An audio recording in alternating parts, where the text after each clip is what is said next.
Water has always been more than just a physical substance.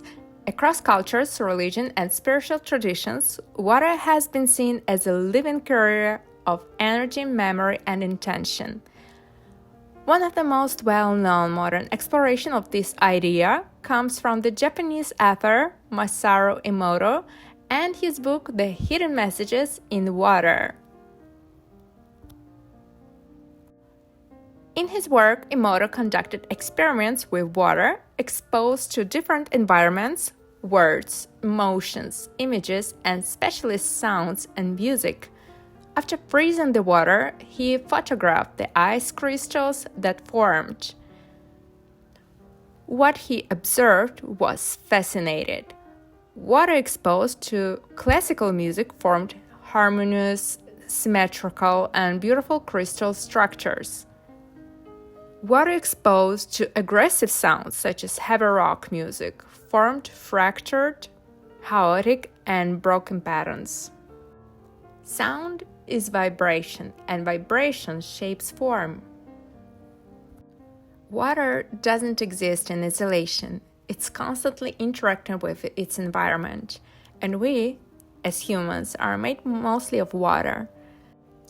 Sound, words, intention, all of these are forms of energy, and water, which makes up most of the planet and most of our bodies, is constantly interacting with its surroundings.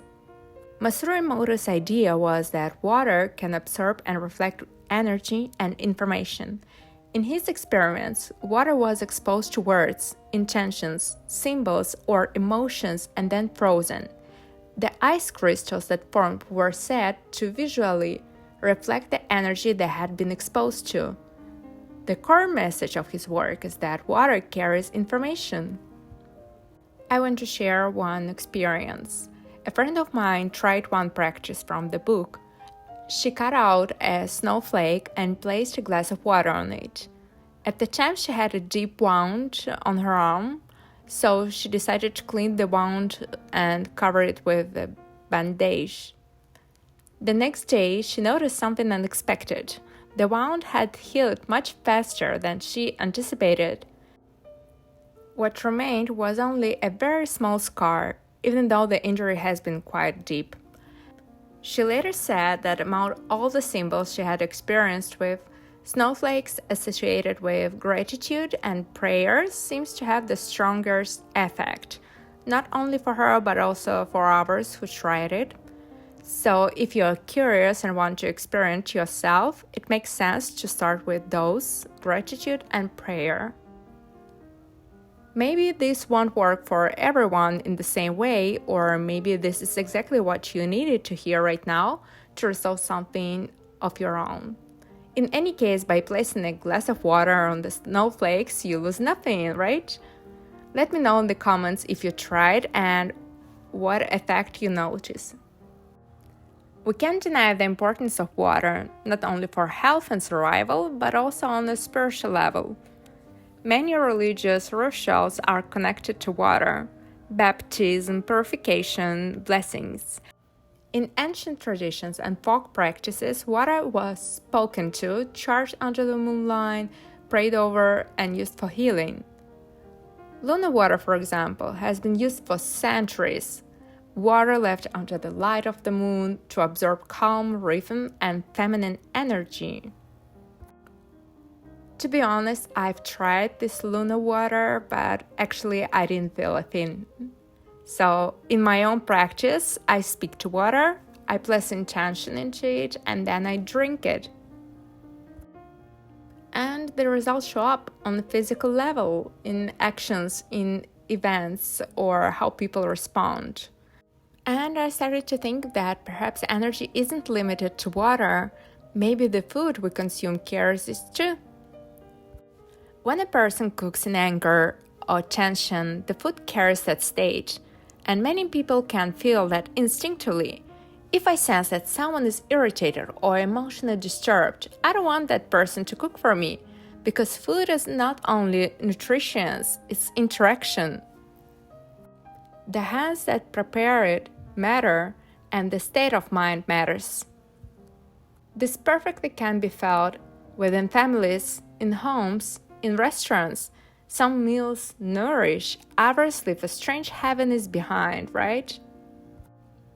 Our hands are instruments. They carry and transmit energy. We feel this instantly when we shake hands with someone. Through a simple touch, we can sense wherever we feel comfortable or uneasy, wherever the person feels open or somehow distant. Without realizing it, we hold objects while speaking, thinking, or feeling something. Sometimes calm, sometimes tension, sometimes negativity, sometimes care. And in that moment, whatever we are carrying inside is also being passed on. A glass of water in our hands is not just a glass of water. It's present with us in the state. This is why awareness matters. If you feel angry, tense, or emotional overwhelmed, it's better to pause before preparing food. Take a few minutes, a short walk or a few deep breaths. Even simple physical movements like squats, stretching, helps release stress hormones.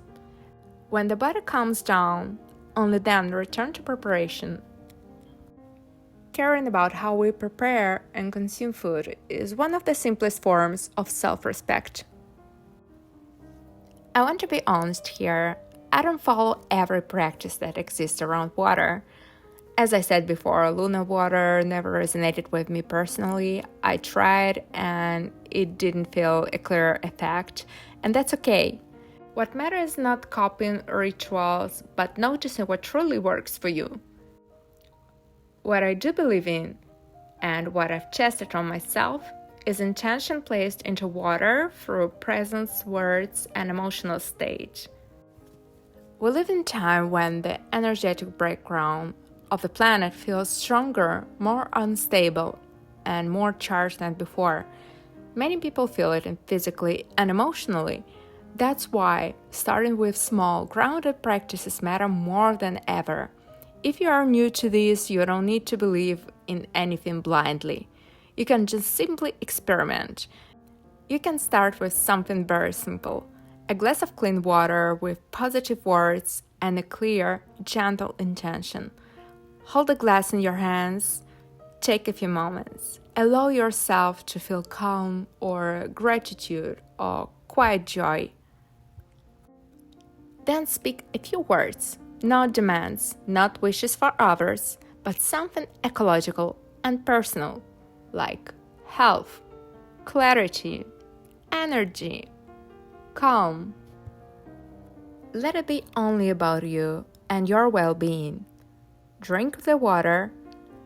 It's a nice way to elevate yourself anyway, because in the end we are constantly filling ourselves with food, with water, with information, emotions.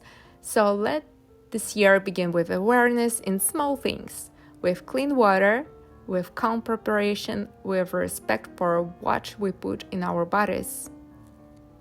This book and my own experience have shown me that sometimes we need to allow ourselves to believe in miracles, because miracles do happen, and from time to time things that seem impossible quietly become possible.